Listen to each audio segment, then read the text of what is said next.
Assalamualaikum warahmatullahi wabarakatuh. Perkenalkan, nama saya Anita Puspitasari, calon guru penggerak angkatan 11 dari Kabupaten Sukabumi. Di video kali ini, saya akan mendiseminasikan budaya positif aksi nyata modul 1.4. Saya berada di kelas A dengan difasilitatori oleh Bapak Ade Yusuf dan pengajar praktek saya Bapak Fikri Hasan. Berikut adalah video aksi nyata diseminasi budaya positif yang sudah saya terapkan di sekolah.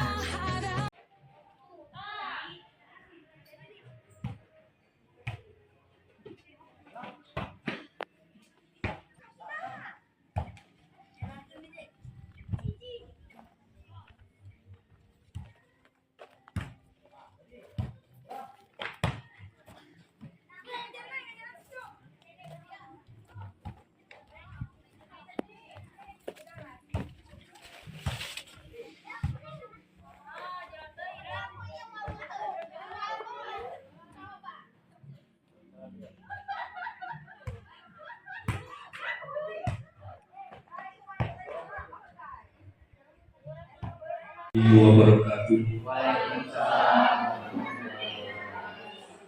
Alhamdulillah wassalatu wassalamu ala Rasulillah wa ala alihi washabihi wa man wala amma ba'd. Yang terhormat Bapak Kepala Sekolah, yang terhormat para tamu undangan, yang terhormat para rekan-rekan guru SDN Ciamas yang sama-sama saya hormati. Alhamdulillah kita panjatkan puja dan puji kepada Allah Subhanahu wa taala yang mana pada kesempatan hari ini berkat ridho Allah Subhanahu wa taala kita dapat berkumpul bersilaturahmi dalam acara diseminasi budaya positif dalam rangka CPG angkatan 11 atas nama Anita Puspitasari.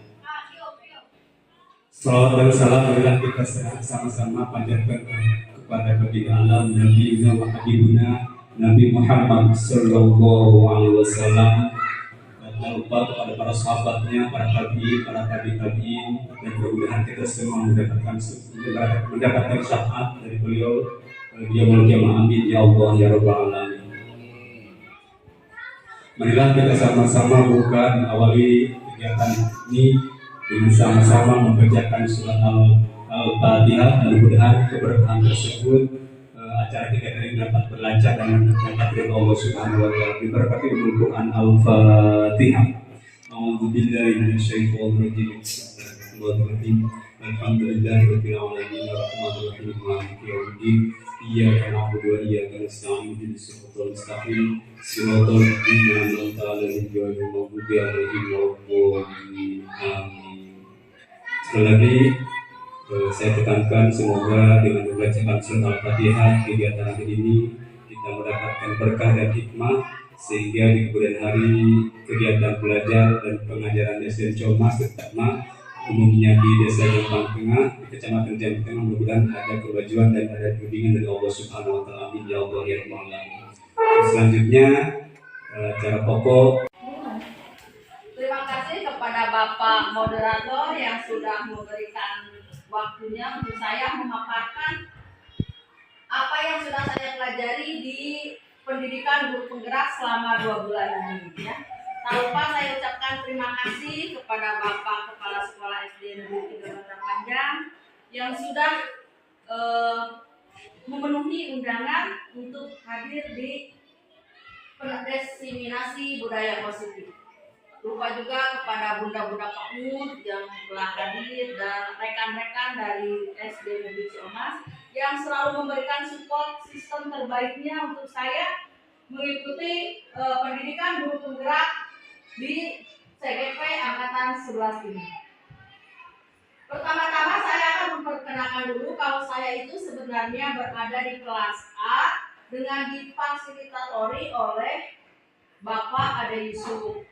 Nama saya sendiri mungkin sudah pada kenal, nama saya Anita Puspitasari, calon guru penggerak angkatan 11 dari SD Negeri Ciamas, Kecamatan Jombang Tengah, Kabupaten Sukabumi. Saya berada dibimbing oleh pengajar praktik saya yaitu Bapak Fikri Hasan, beliau dari SMA Parakan salah, dan alhamdulillah sudah 2 kali kesini untuk melakukan PI, yaitu bimbingan kepada saya untuk mengerjakan apa yang ada di modul LMS. Selanjutnya silakan Pak. Next. Nah, yang akan saya terapkan yang pertama kali adalah konsep budaya positif. Di mana konsep budaya positif itu terdiri dari 6 fitur. Fitur yang pertama, disiplin positif dan nilai-nilai kebajikan universal. Yang kedua, keyakinan kelas. Yang ketiga, restitusi segitiga restitusi. Yang keempat, teori motivasi hukuman dan penghargaan restitusi. Yang kelima, kebutuhan dasar manusia dan dunia berkualitas. Yang keenam, restitusi 5 posisi kontrol. Itu mungkin yang harus kita miliki sebagai seorang pendidik ya. Untuk selanjutnya adalah disiplin positif dan nilai-nilai kebajikan universal. Next. Nah, sekarang karena kelihatannya pada tegang-tegang nih, kita akan ice breaking dulu. Yang dimana ice breaking itu mencairkan suasana yang tadinya tegang menjadi gembira. Silakan berpasang-pasangan. Walaupun yang di rumah sudah ada pasangan, tapi di sini kita mencari pasangan ya. Semangat. Semangat ya. Berarti 2 orang ya. Silakan mencari pasangannya. Sudah ada pasangannya? Kita berdiri saja ya. Boleh berdiri? Ya, berdiri. Ya, biar semangat kita berdiri saja. Ya, mencari pasangannya.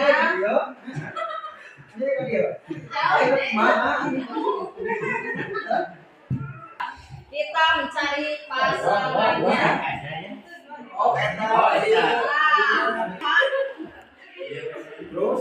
Ayo. Ya, sudah. Nah ini salah seorang mengepakkan salah satu tangan. Silakan siapa yang mau mengepakkan tangan? Ya. Bayangkan bahwa yang kita kepakkan itu adalah sesuatu yang sangat berharga. Betul ya. Terus yang tidak mengepakkan tangan, pegang-pegang. Terus yang tidak mengepakkan tangan berarti mencoba untuk membuka. Gimana caranya? Mau memarahi, mau mengintimidasi, mau mengiming-imingi, atau mau menggelitik ya terserah, supaya genggaman itu terbuka. Di sana nanti kita akan melihat posisi kontrol yang ada dalam diri kita. Apa kita itu mudah goyah atau memang kita itu fokus dengan tujuan kita. Silakan berbagi siapa harus dari Panco. Silakan berbagi siapa yang mau membuka, siapa yang mau mengepak. Oke, 1, 2, 3, silakan. Iya. Upami saya ditarekan biasa lagi-lagi yang lawan ini boleh. Ini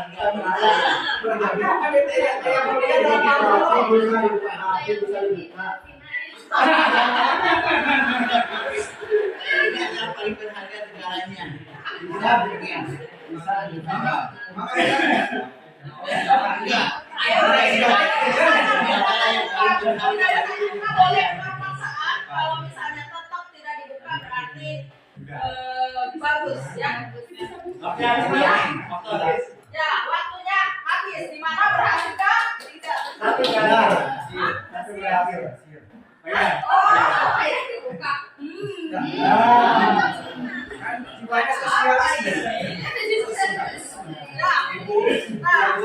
Tahu apa yang ada di zaman saya?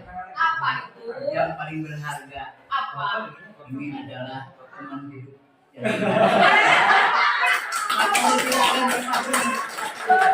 Dengan uang segala macam. Apalagi digoda sama berondong.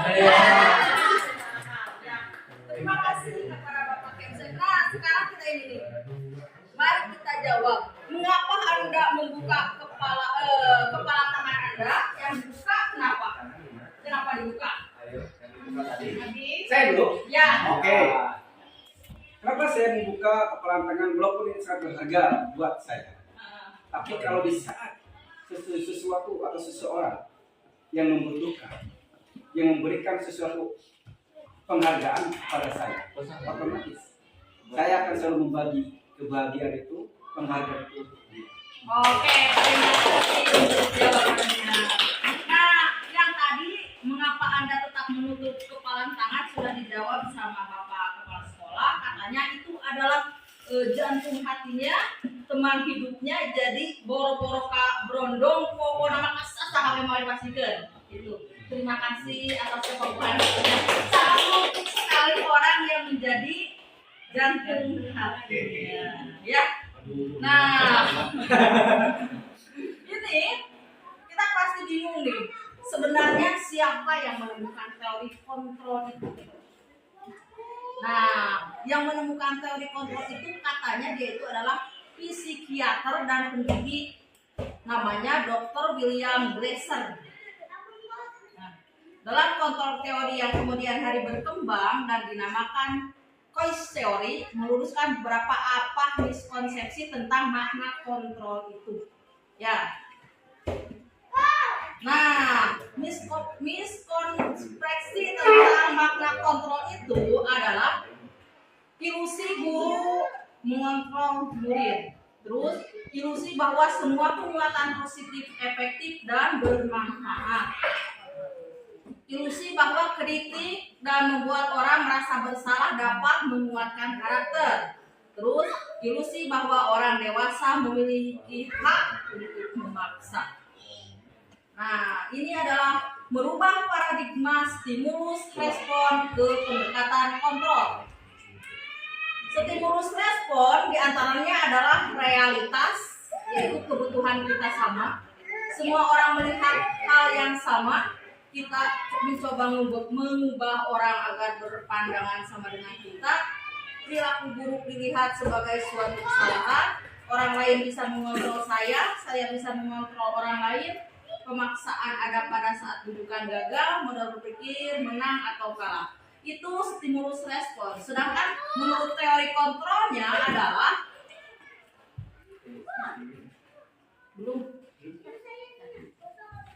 menurut teori kontrolnya, silakan ada yang mau membantu membacakan. Kelihatan nggak menurut teori kontrol itu seperti apa?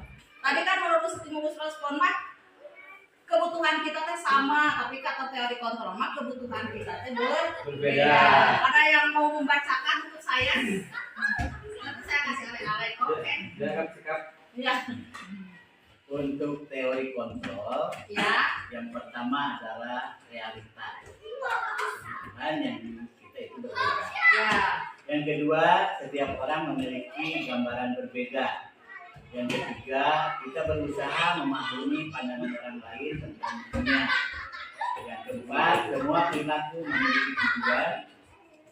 Yang selanjutnya, hanya ada yang bisa mengontrol diri Anda. Anda tidak bisa mengontrol orang lain. Kolaborasi dan konsensus menciptakan pilihan-pilihan baru. Model berpikir menang-menang. Ya, jadi di sini kita sudah bisa membedakan antara stimulus respon dan teori kontrol. Kalau stimulus respon, kebutuhan kita tuh sama, tapi dengan teori kontrol bahwa kebutuhan kita tuh berbeda. Next.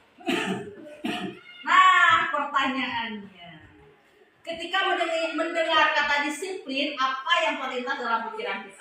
Silakan, siapa yang mau membantu menjawab? Boleh? Ya. Hukuman, Bu. Oh, berarti menurut Bapak disiplin itu karena hukuman. Ya, ada lagi yang mau menambahkan? Ya, boleh. Tanggung jawab. Ada lagi? Aturan. Ada lagi? Konsekuensi, Pak.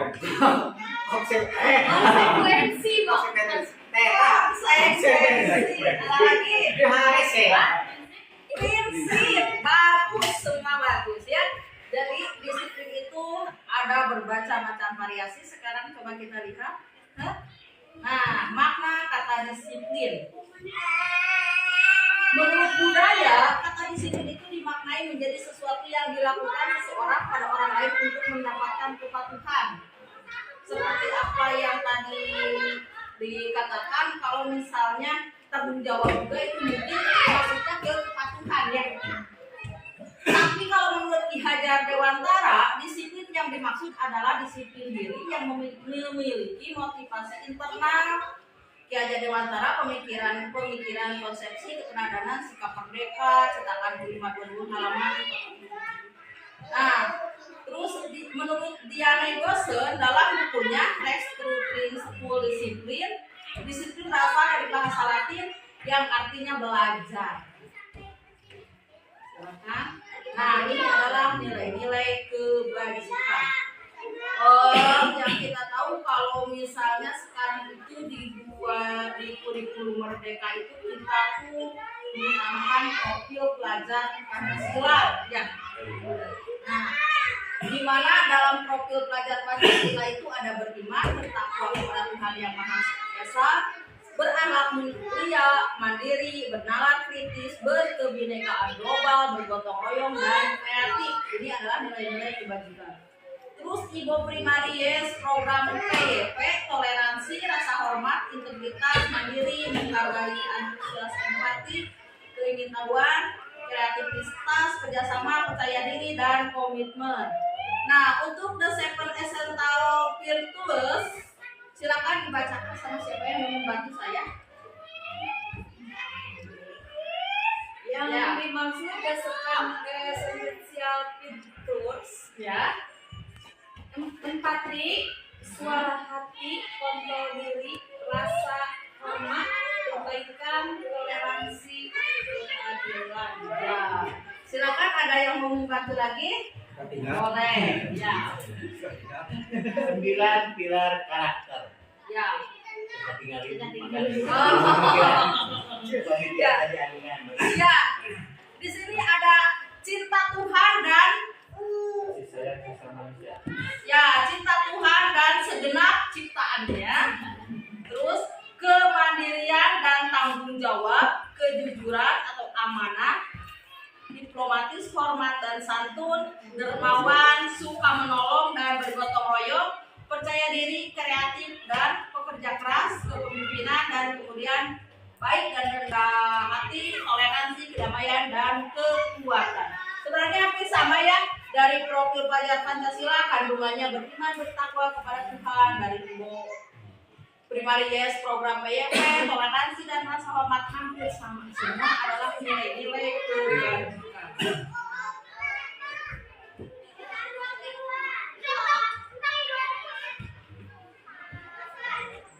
Nah, nilai-nilai kebajikan.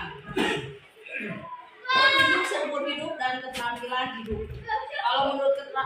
Kalau keterampilan hidup itu dapat dipercaya, lurus hati, pendengar yang aktif, tidak merendahkan orang lain, memberikan yang terbaik dari diri.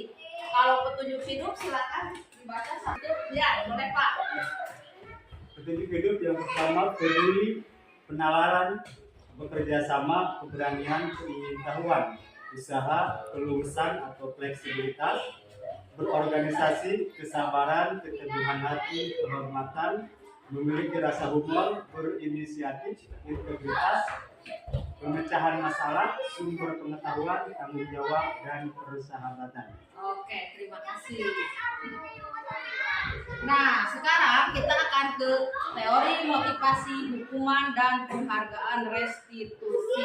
Ini yang sering kita terapkan di sekolah. Pertamanya saya sebagai seorang pendidik memperlakukan guru itu sebagai penghukum. Di saat ada anak-anak yang misalnya terlambat, kita tuh langsung nah gitu ya. Tapi setelah saya mempelajari teori motivasi hukuman dan penghargaan restitusi itu, ternyata untuk menjadi penghukum itu kita tuh sebagai pendidik itu salah. Yang harus kita jalankan itu adalah pendidik itu harus menjadi teman, harus menjadi manajer. Jadi di saat ada anak yang terlambat, kalau kita melakukan teori kontrol hukuman, anak itu akan langsung berpikirnya mungkin akan menciptakan mereka itu semakin apa ya, ke kita itu semakin takut. Terus ada dendam pribadi, misalnya ke orang langsung datang dicarekan, kata orang pas arek pulang baru orang ditempesan. Ya, jadi sebaiknya kita tuh melakukan bisa sebagai yang membuat salah itu merasa bersalah, misalnya disindiran dengan halus, atau kita bisa menjadi seorang teman dirangkul, kenapa terlambat nak misalnya, atau mungkin dia itu terlambat karena orang tuanya mengantar kesiangan, atau mungkin dia itu terlambat karena ada kendala di jalan gitu ya. Apalagi kalau kita yang paling baik itu sebagai manajer, kalau sebagai manajer kita akan mengayomi ya, mencarikan solusi untuk anak itu. Misalnya ada anak yang tidak jajan, nah bapak kepala sekolahnya ya. Selanjutnya, nah ini nih, coba kita bayangkan kita itu ada di posisi yang mana. Apakah untuk menghindari ketidaknyamanan atau hukuman, misalnya apa untuk mendapat imbalan atau penghargaan, itu pribadi kita sendiri misalnya sebagai pendidik itu, apa untuk menghindari ketidaknyamanan atau hukuman, atau untuk mendapatkan imbalan atau penghargaan, atau menjadi orang yang mereka inginkan dan menghargai diri dengan nilai-nilai yang mereka percaya. Itu akan menjadi orang seperti apabila saya melakukannya. Misalnya kita sebagai pendidik, misalnya masuk jam 8 nih. Kita tuh jam 8 kurang seperempat sudah ada di sekolah. Itu teh karena emang dari diri kita, atau memang ingin dapat penghargaan, atau memang ingin dapat ujian, atau seperti apa. Itu kembali lagi ke diri kita. Sebaiknya kita berangkat kalau masuk jam 8, jam 7 sudah ada di sekolah ya. Sebaiknya. Silahkan. Nah, ada pertanyaan. Tapi sebelum pertanyaan katanya ada dari kepala sekolah mau memberikan SDT. Silahkan Pak.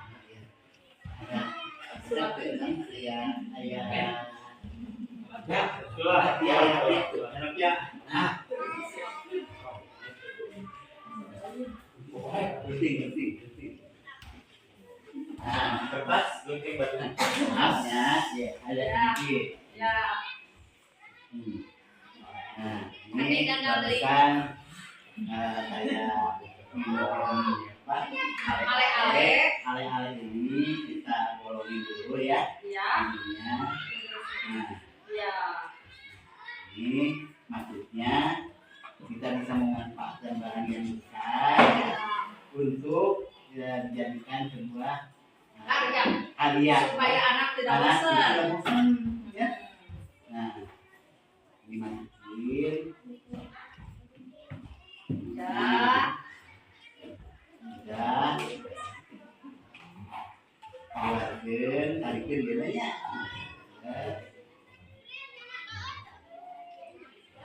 Dikasih air sedikit.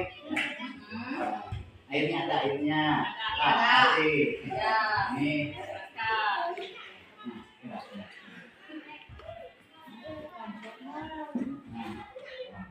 Bocor. Jadi ya, Sama keluar kafe ya. Jadi apa?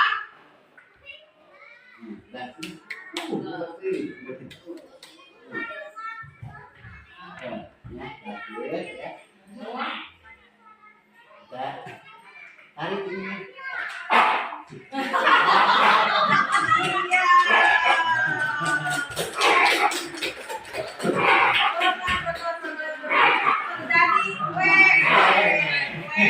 Gimana suaranya? Lagi. Lagi.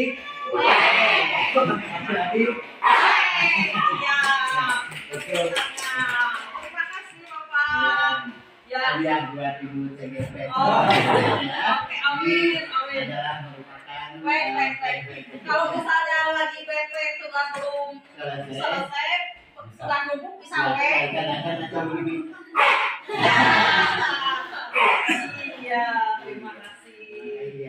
semangat ya Ibu. Siap. Dari saya, semoga Ibu tetap sukses, tetap sehat, ikuti apa yang dalam kegiatan CGP bisa jalan dengan Amin. Terima kasih Bapak. Nah, mengulas tentang yang tadi itu, menurut Anda dari ketiga jenis motivasi tadi, motivasi mana yang saat ini paling banyak mendasari perilaku murid-murid di sekolah? Apa dari diri dia atau emang pengen penghargaan, misalnya kalau kalau bisa menjawab dapat pensi, atau misalnya kalau dapat menjawab teman-teman bangga. Kira-kira yang mana? Boleh? Ibu. Menurut pengalaman ya, anak-anak itu ingin diperhatikan. Anak-anak itu inginnya selalu dihargai dan dihormati. Apabila dia berbuat sesuatu, dia itu ingin selalu mendapatkan hadiah atau penghargaan. Disebutnya reward, membuat reward. Nah, anak-anak akan termotivasi, anak-anak akan selalu bergerak, akan selalu berinisiatif, berinovasi agar mendapatkan perhatian dari gurunya khususnya.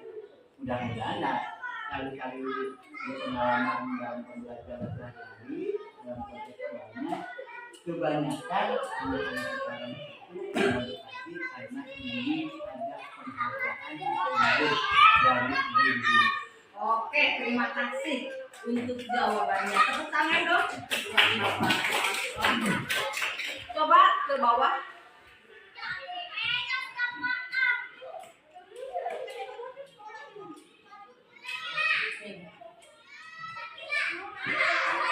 Apa yang Bapak pikirkan itu memang selalu saya pikirkan seperti itu. Malahan kadang misalnya kalau dalam matematika anak-anak atas 100 saya kasih penghapus atau apa.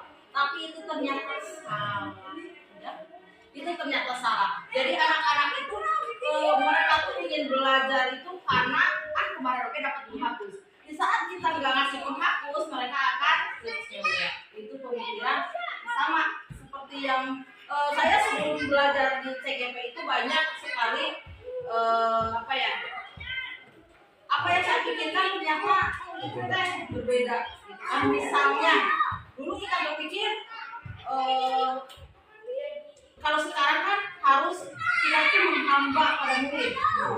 Jadi apa yang mereka lakukan asal mereka sesuai kan menurut Ki Hajar Dewantara itu kita itu sebagai guru harus berdiferensiasi ya sekarang yang lain ya Sesuai dengan kebutuhan anak gitu kan. Kadang kita sebagai pendidik dalam diri saya sendiri masih berpikir egoistis.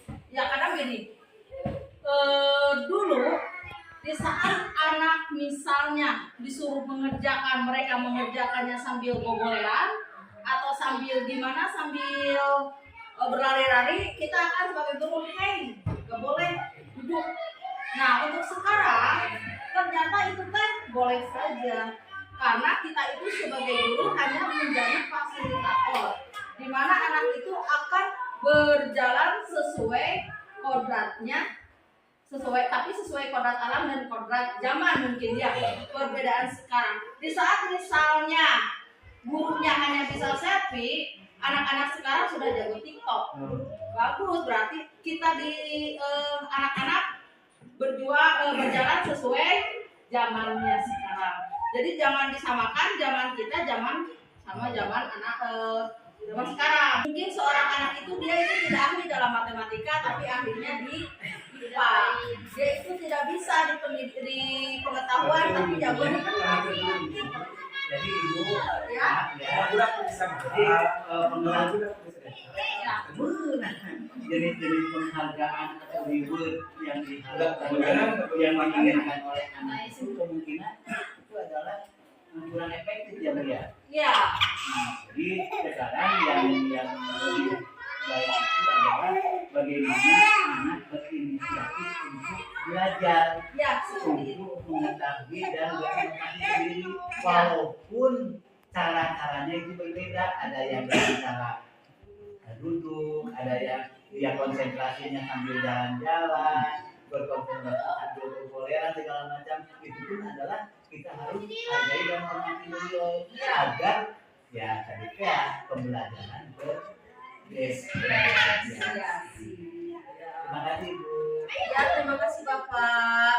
Nah, ini karena apa yang kenapa tadi kita berpikir salah? Karena ternyata penghargaan itu tidak efektif.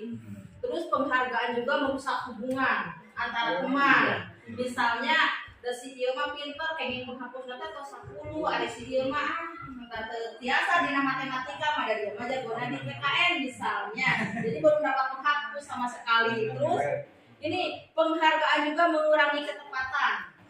Terus penghargaan menurunkan kualitas, penghargaan mematikan kreativitas, penghargaan menghukum, memotivasi dari luar diri atau eksternal. Ya, silakan. Nah, ini adalah hukuman, konsekuensi, dan restitusi. Di mana hukuman itu bersifat tidak terencana atau tiba-tiba.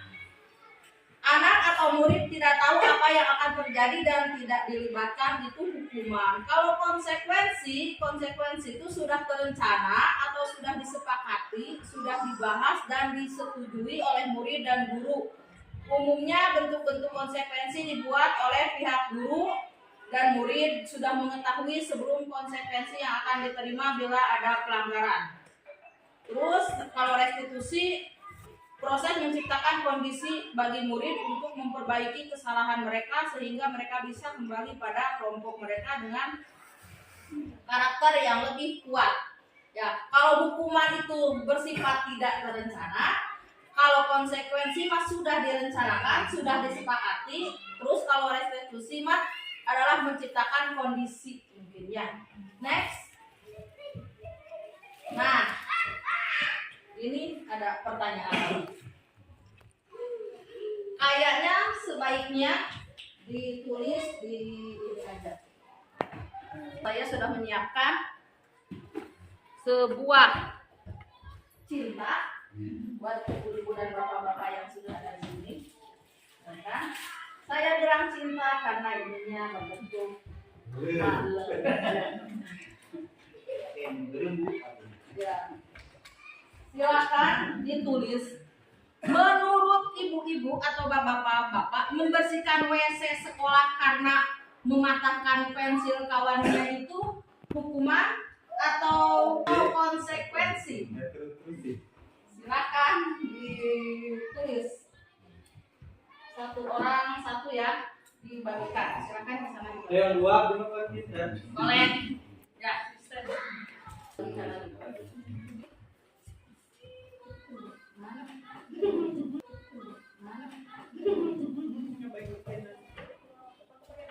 Terus, terus pintar.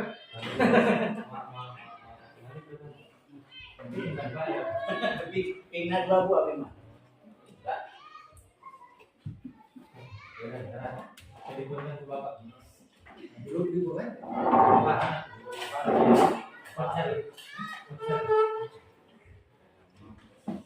ya. Semuanya dijawab ibu. Semuanya dijawab. Satu-satu saja. Satu. Ya. Misalkan. Membersihkan WC sekolah karena mematahkan pensil kawannya itu termasuk hukuman atau konsekuensi? Silakan. Sudah? Sudah. Sudah? Kita akan tempel di majalah dinding. Ya.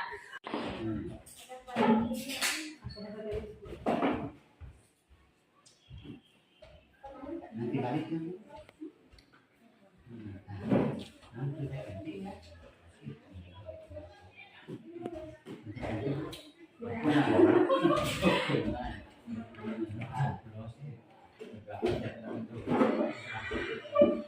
Hukuman.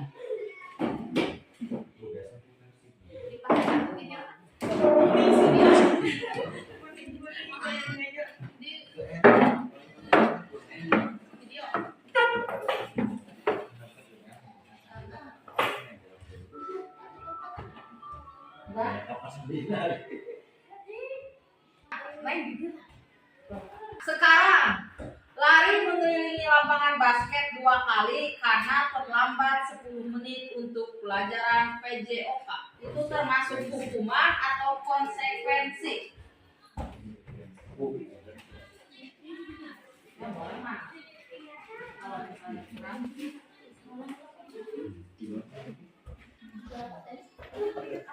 Hukuman atau konsekuensi?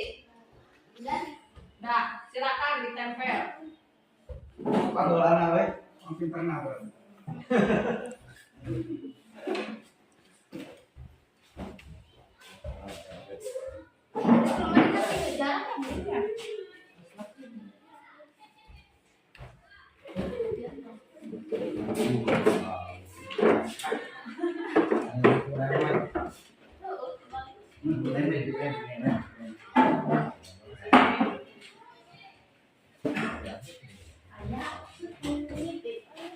Tiga berapa? Tiga tuh. Sama restitusi.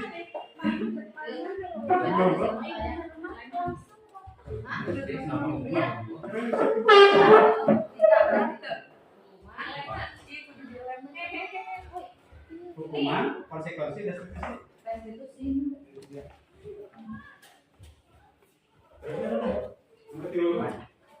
Ya. Untuk nomor 3 silakan langsung diisi saja. Membersihkan tumpukan air di meja tulis karena tersenggol pada saat belajar itu termasuk hukuman, penghargaan, hukuman, konsekuensi atau restitusi. Terus mencatat 100 kali dalam buku kalimat itu juga.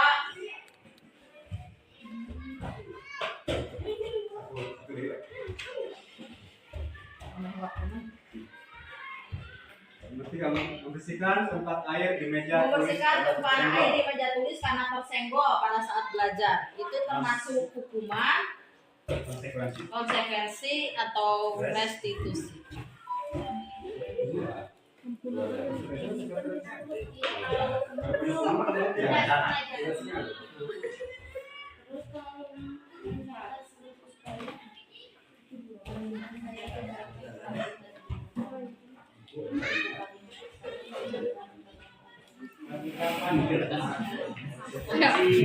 Siapa yang cepat dia yang dapat.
Nah, sekarang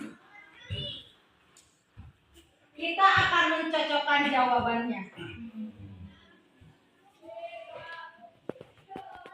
Kira-kira membersihkan WC sekolah karena mematahkan pensil kawannya itu hukuman apa konsekuensi? Kenapa konsekuensi?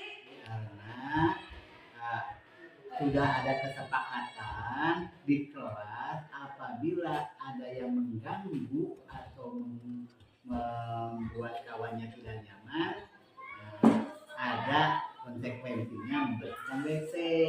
Oke, tepuk tangan untuk jawabannya. Terus yang kedua, lari mengelilingi lapangan basket 2 kali karena terlambat 10 menit untuk pelajaran PJOK itu hukuman atau konsekuensi? Konsekuensi. Hukuman atau konsekuensi? Kita akan berfokusnya pada lari mengelilingi lapangan basket. Padahal di sana terlambat 10 menit pelajaran PJOK. berarti harusnya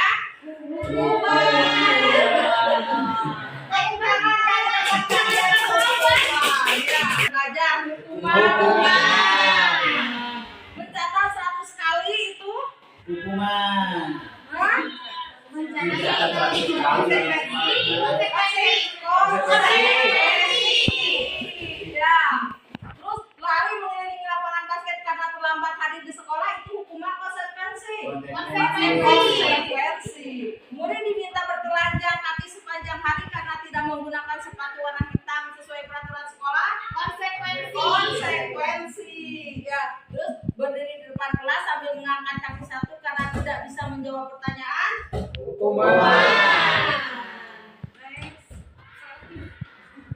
Sok atau ayeuna salah hiji. Bapak bentar. Nah, ini adalah restitusi. Ya. Restitusi itu membantu murid menjadi lebih memiliki tujuan disiplin positif dan memulihkan dirinya setelah berbuat salah. Penekanannya bukanlah pada bagaimana berperilaku untuk menyenangkan orang lain atau menghindari ketidaknyamanan, namun tujuannya adalah menjadi orang yang menghargai nilai-nilai kebajikan yang mereka percayai. Melalui restitusi, ketika murid berbuat salah, guru akan menanggapi dengan cara yang memungkinkan murid untuk membuat evaluasi internal tentang apa yang dapat mereka lakukan untuk memperbaiki kesalahannya. Terus, kalau dengan restitusi itu tidak menguntungkan korban, tetapi juga tidak menguntungkan orang lain. Itu menurut prinsip kontrol William Glasser tentang solusi menang-menang. Jadi tidak ada yang salah, tidak ada yang menang. Jadi istilahnya menang jadi arang, kalah jadi abu, mending diam saja. Ya, mending diam saja apa? Tidak. Nah, ini ciri-ciri restitusi. Silakan siapa yang mau membantu saya membacakan? Silakan ya dari Bunda Paung. Restitusi bukan untuk menebus kesalahan, namun untuk belajar dari kesalahan. Ya, bagus. Restitusi memperbaiki hubungan. Restitusi adalah tawaran, bukan paksaan. Restitusi menuntun untuk melihat ke dalam diri. Restitusi mencari kebutuhan dasar yang mendasari tindakan. Restitusi diri adalah cara yang paling baik. Restitusi fokus pada karakter bukan tindakan. Restitusi menguatkan. Restitusi fokus pada solusi. Restitusi mengembalikan murid yang berbuat salah pada kelompoknya. Oke, next.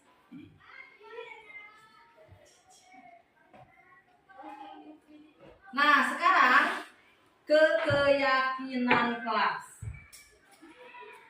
Pertanyaannya, mengapa keyakinan kelas? Mengapa tidak peraturan kelas saja? Ada yang bisa menjawab? Kenapa keyakinan bukan peraturan? Kenapa? Ini mah Bu, menurut prediksi Ya. menurut pendapat saya, Ya. kita itu keyakinan dan peraturan. Tapi ya, harusnya sih peraturan kelas Bu, harusnya. Jadi harus disepakati kalau keyakinan itu kan kaitannya dengan kepercayaan ya. Kalau peraturan itu harus ditaati. Ya. Jadi menurut Bapak Ya. harusnya peraturan bukan keyakinan. Karena peraturan itu Iya. Terima kasih Mbak. Saya ingin menambahkan secara bahasa pun sudah mengerti tujuan daripada perubahan yang bisa adalah peraturan kelas berubah menjadi keyakinan kelas. Tujuannya adalah restitusi tadi untuk menimbulkan perbaikan dalam diri jiwa dulu. Karena kalau sudah yakin otomatis adanya di dalam individu tersebut untuk berubah baik. Kalau pelaturan hanya tindakan pemahaman seseorang, ketika melihat sederetan pelaturan, mereka menghindari keluar dari zona nyaman karena tidak mau dihukum, hanya penawaran saja. Jika terlambat sekolah, dihukum sekian. Jika meninggal kelas, meninggal orang, dihukum sekian, itu hanya penalaran saja, gitu ya. Tidak timbul perubahan saudara dalam diri pribadi individu siswa. Itu jawabannya. Ya, terima kasih untuk Bapak Heris Purnama yang sudah memberikan penjelasan secara gamblang kenapa tidak peraturan, kenapa keyakinan tidak peraturan.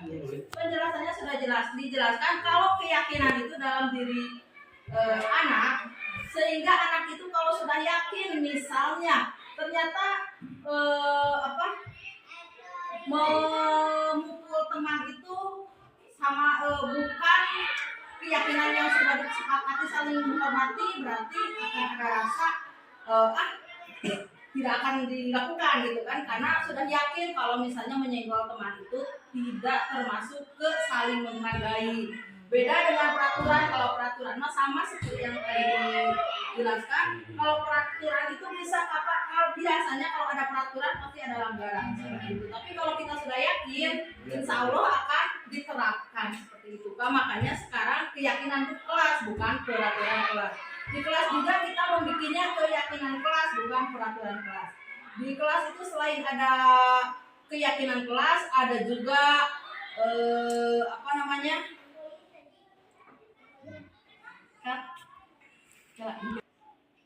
Ya. Di kelas juga selain keyakinan kelas itu ada kesepakatan kelas. Jadi antara guru sama murid itu harus membuat pertama kesepakatan kelas, kedua keyakinan kelas. Jadi insya Allah dengan sudah disepakati, sudah diyakini mereka tidak akan melanggar aturannya. Nah ini foto kegiatan di saat kita melakukan keyakinan kelas dan peraturan kelas ya, di saat membuat keyakinan kelas dan kesepakatan kelas. Next. Nah, kegiatan tanpa seperti atau tindak tanpa seperti. Nah ini hormat. Tanpa seperti mah datang tepat waktu itu kelihatan, tapi kalau tidak tanpa seperti mah sering hadir terlambat. Dengar. Nah ini adalah kegiatan tanpa seperti atau tabel Y. Terdengar, terlihat, berperilaku. Yang terdengar itu saat orang berbicara itu pasti terdengar. Misalnya contohnya, yuk saya bantu, kita bisa selesaikan ini bersama. Terima, tolong ya, permisi, boleh saya pinjam, nanti akan segera saya kembalikan. Itu terdengar. Kalau yang terlihat, silakan siapa yang akan membantu membacakan? Berempati terhadap perasaan orang lain, memegang barang milik orang lain hanya dengan izinnya, mendengarkan dengan seksama, senantiasa berbuat baik dan berbuat. Kalau berperilaku, boleh ya. Untuk perilaku yaitu tersenyum ramah, Ya kalau kelihatan langsung ya. tersenyum ramah, memberikan salam hormat, Berjabat tangan, berjabat tangan, ramah melakukan di dada, ya. memberikan ruang bekerja, postur tubuh yang tenang. Ya itu untuk berperilaku kan berarti gestur ya, Gestur, yang ya. terlihatkannya. Next. Nah kegiatan atau tugas saya, tugas kamu atau tugas guru dan tugas murid. Nah kalau guru tugasnya itu adalah mengajar, terus mendidik, menjawab pertanyaan, menilai, ya.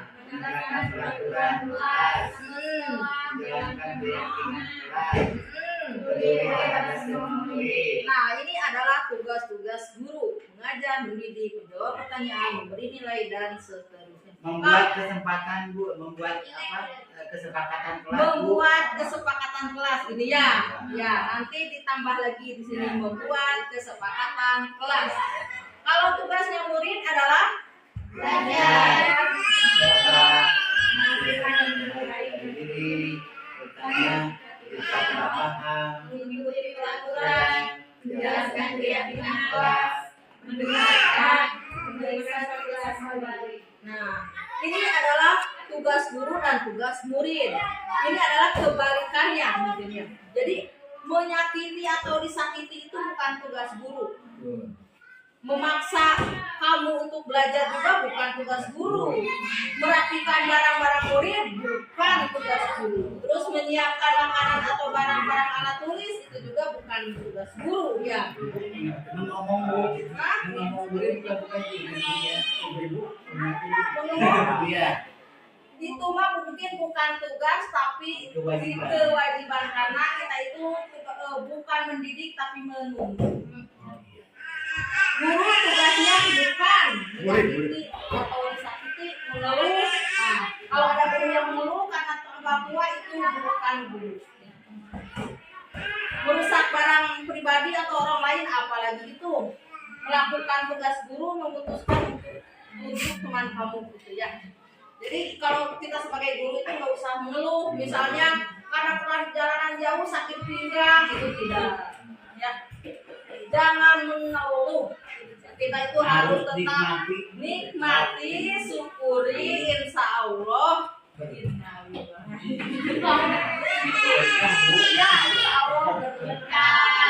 Nah ini kebutuhan dasar manusia dan dunia berkualitas. Silakan. Nah, kebutuhan dasar manusia itu adalah kebutuhan dasar manusia. Segala sesuatu yang kita lakukan untuk mendapatkan apa yang kita inginkan, seluruh tindakan yang kita lakukan memiliki tujuan tertentu dan semua usaha terbaik yang kita lakukan adalah dalam rangka agar kebutuhan dasar kita terpenuhi dengan baik.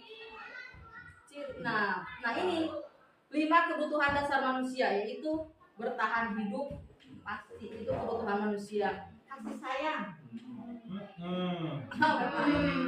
Itu juga kebutuhan manusia termasuk kebutuhan pribadi ya. Penguasaan atau power itu juga kebutuhan manusia. Kebebasan kebutuhan manusia. Kesenangan juga kebutuhan manusia. Jadi di saat kebebasan itu membuat kita senang, kenapa enggak? Karena itu adalah kebutuhan manusia. Namun bebas dalam artian bebas ada manfaatnya, berarti bebas dalam koridor batas-batas yang tertentu. Silakan dilanjut.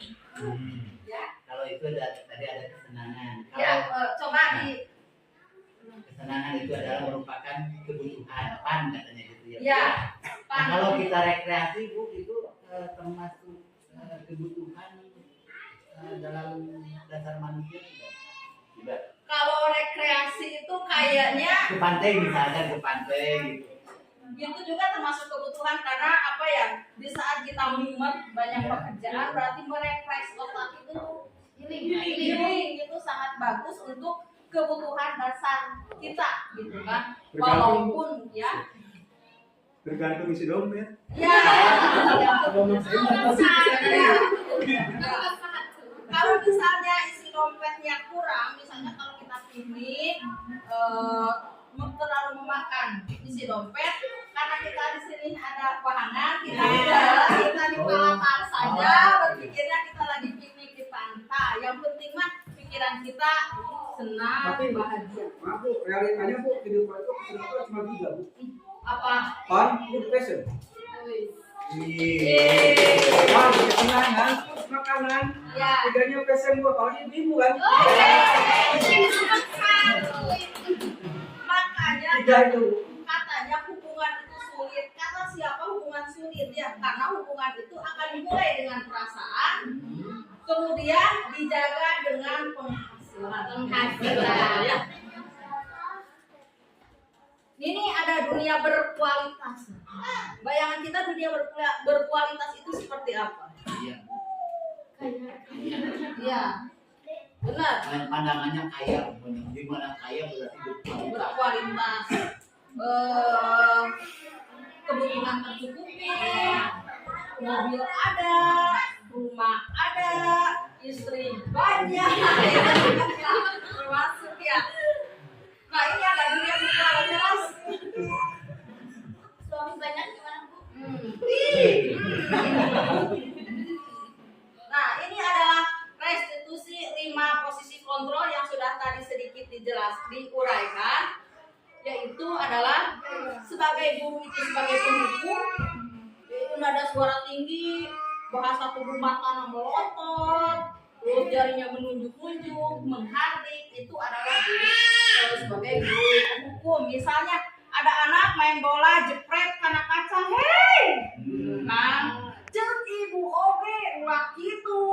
Nah itu kan tidak boleh sebenarnya, salah ya. Berarti harusnya mau mencari anggap aja. Ya tentu sih enggak, cuma untuk penghukum itu kita sebagai pendidik harus lebih disingkirkan sebagai penghukum. Bisa juga sebagai pembuat merasa bersalah, misalnya anaknya disamperin, misalnya kita dengan baik-baik, misalnya saya arek kaca kaca, cuma udah digantian, kadang kasih pengertian, mungkin bisa merasa bersalah. Atau dengan memelas, halu, sedih, bahasa tubuh merapat pada anak lesu. Nah, kalau merasa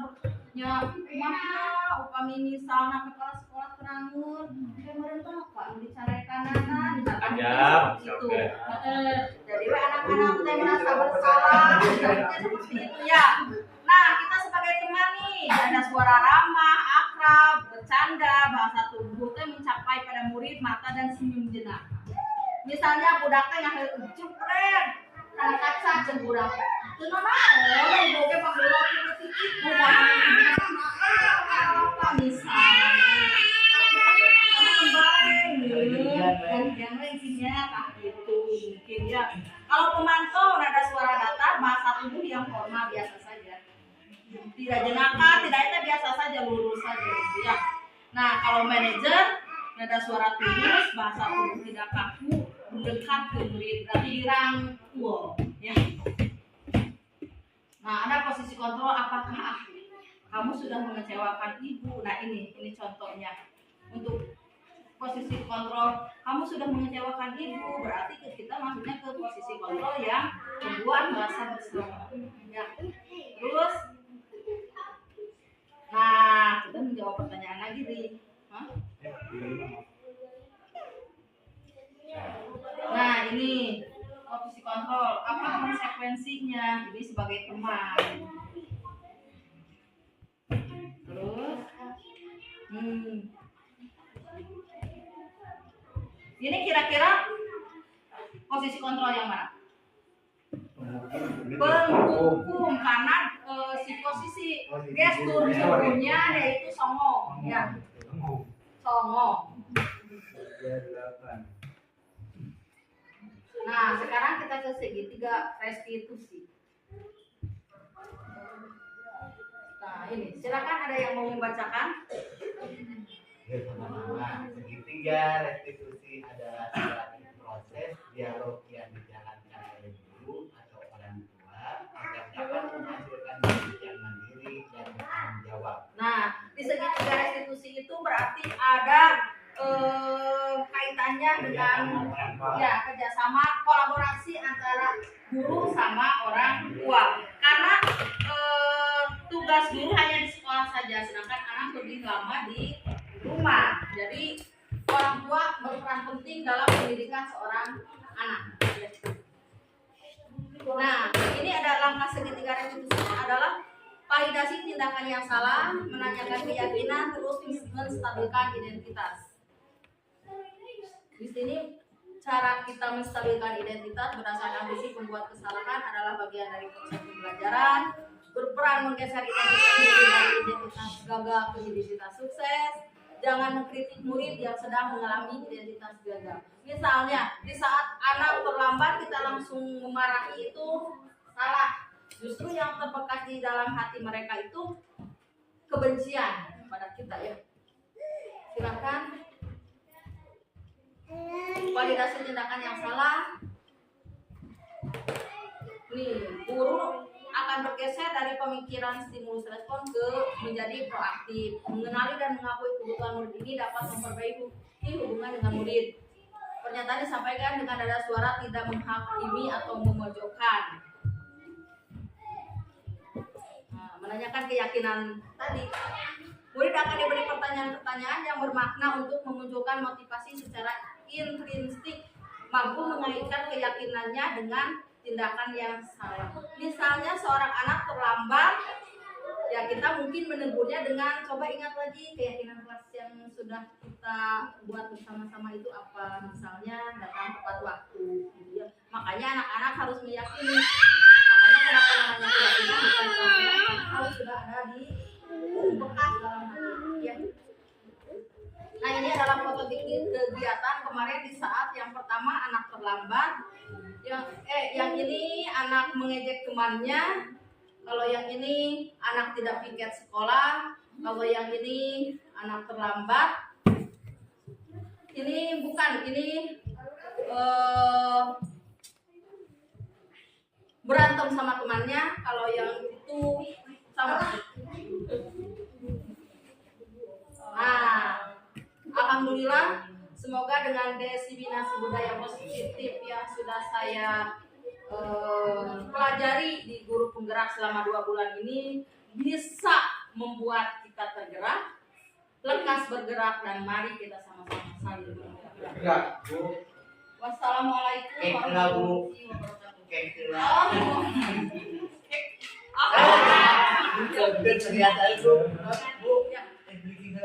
Oke, sebelum kita menutup, balikan di adalah kita sudah sampai di penghujung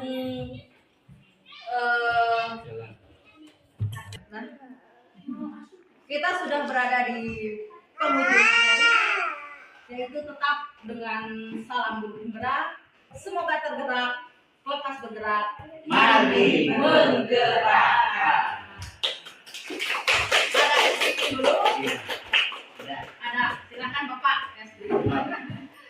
Dua amplop. Terima kasih Ibu yang telah memberikan materinya, paparannya yang begitu panjang lebar, jelas, dan banyak manfaatnya untuk dikerjakan di sekolah. Sebelum itu saya mau tanya dulu ya, kalau 5 ditambah 5 itu berapa? 10. Coba kita hitung ya.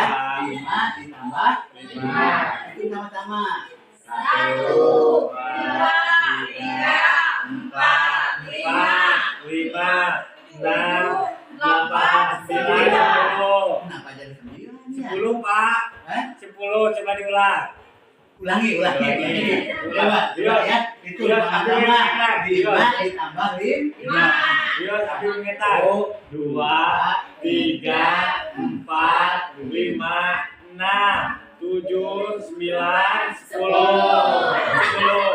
Coba apa alasannya? Kok jadi 9? Alasannya, sok silakan. Dari perempuan dulu. Apa? Yang kelingkingnya 1. Kelingking. Yang kelingking. Oh, yang kelingking. Harusnya 6, 7, 8, 9. oh iya, terima kasih. Ya, karena itu sudah menjadi rumus Pak, bahwa wanita selalu benar. Iya. Terima kasih. Terima Cek kasih dulu. Bapak. Cairan.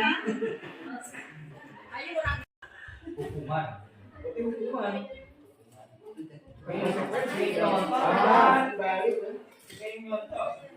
Ya. Kita akan tempelkan di sini. Di sini hukuman. Berarti yang sebelah sini hukuman, terus yang sebelah sini konsekuensi. Silakan konsekuensi atau hukuman. Silakan ditempel saja di sini. Ya. Konsekuensi atau hukuman.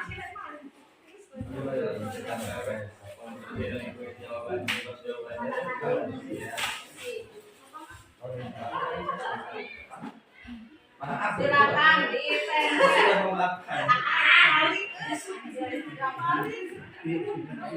Ya, dia bukan kasih poin ya, cuma di sini konsekuensi di sini. Ya.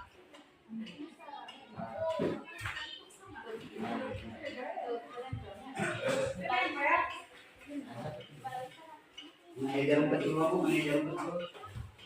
Lama terkenal. Sureme. Merantau. Berarti aku tenang itu. Karton. Ada karton.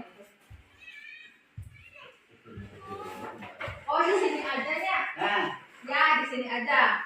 Ya. Ya, gimana kembalikan dari mereka? Ya. Pakai atas karton.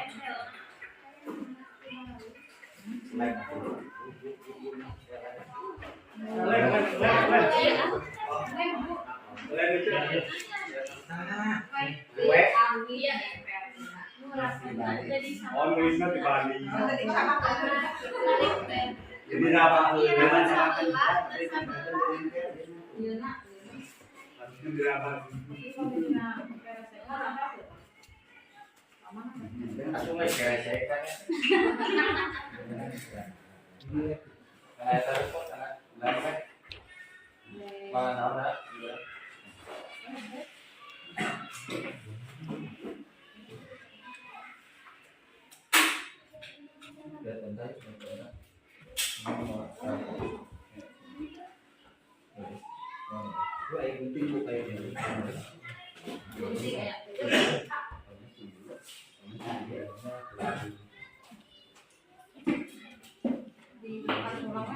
Menutup rangkaian demi rangkaian materi, hari ini kita akan salah seorang untuk merefleksikan kegiatan kita hari ini. Silakan Bapak.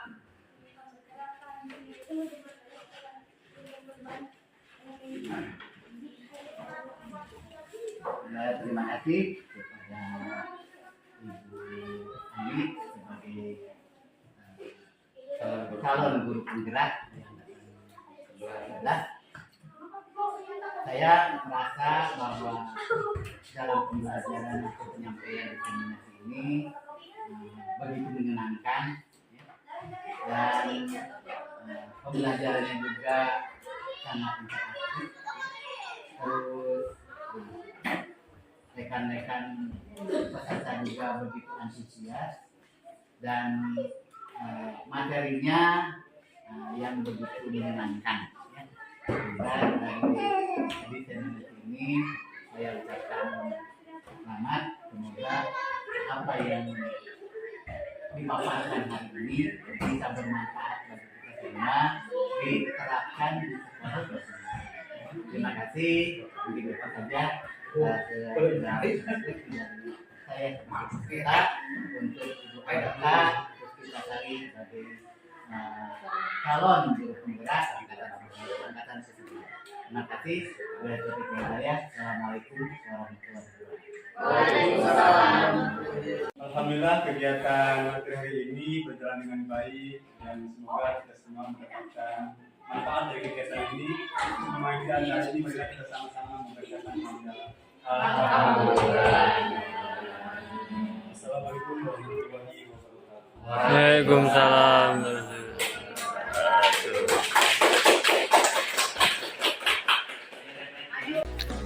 Terima kasih, semoga tergerak, lekas bergerak, saling menggerakkan. Wassalamualaikum warahmatullahi wabarakatuh.